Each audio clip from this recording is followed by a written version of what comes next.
Hello, class. Hello, guys.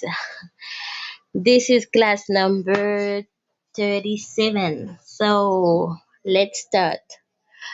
5 days a week, 5 jours par semaine. 5 days a week, 5 jours par semaine. 5 days a week, 5 jours par semaine. 3 times a week, 3 fois par semaine. 3 times a week, 3 fois par semaine. 3 times a week, 3 fois par semaine. Twice a week, 2 fois par semaine. Twice a week, 2 fois par semaine. Twice a week, 2 fois par semaine. Once a week, 1 fois par semaine. Once a week, 1 fois par semaine. Twice a month, 2 fois par mois. Twice a month, 2 fois par mois. Twice a month, 2 fois par mois. On the second Saturday in June. Deuxième samedi dans mois juin. On the second Saturday in June. Deuxième samedi dans mois juin. On the fourth Saturday in June. Quatrième samedi dans mois juin. On the fourth Saturday in June.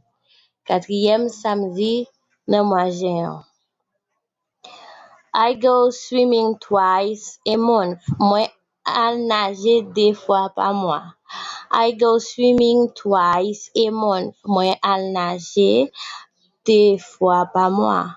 I go swimming twice a month. Moi al nager 2 fois par mois. I'm going to go to a play on May 7.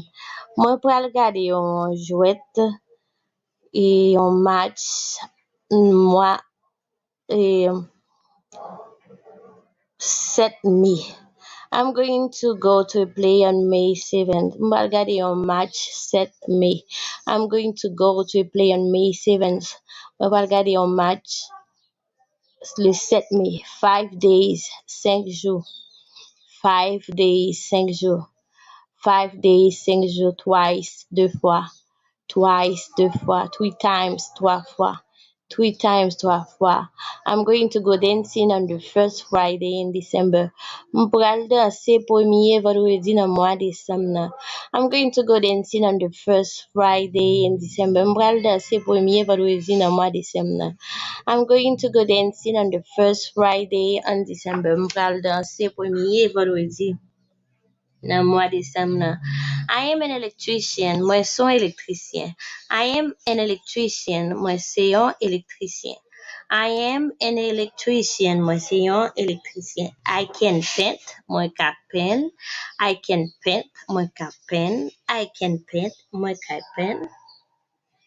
I am a truck driver. Moi c'est un moi conduis machine. I am a truck driver. Moi conduis machine. I am a truck driver. Moi conduis machine. Tomorrow, demain. Tomorrow, demain. Tomorrow, demain. What did you do yesterday? Qui ça fait hier? What did you do yesterday? Qui ça fait hier? What did you do yesterday? Qui ça fait hier? Yesterday, I played soccer. Moi, t'ai joué un match football hier. Yesterday, I played soccer. Moi, t'ai joué un match football hier. Yesterday, I played soccer. Moi, t'ai joué un match football hier. I can't come to work today. I'm sick. M'pa ka vin travay jodi ya paske mwen malade. I can't come to work today. I am sick. Mwen pa ka vin travay jodi ya paske mwen malade. I can't come to work today. I am sick. Mwen pa ka vin travay jodi ya paske mwen malade.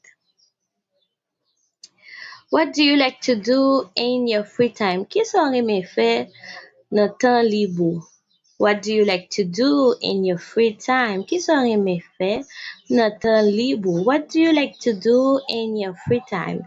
Ki son reme fe nan tan libre? I like to go dancing. Mwen reme ale danser. I like to go dancing. Mwen reme ale danser. I like to read. Mwen reme li. I like to read. Mwen reme li.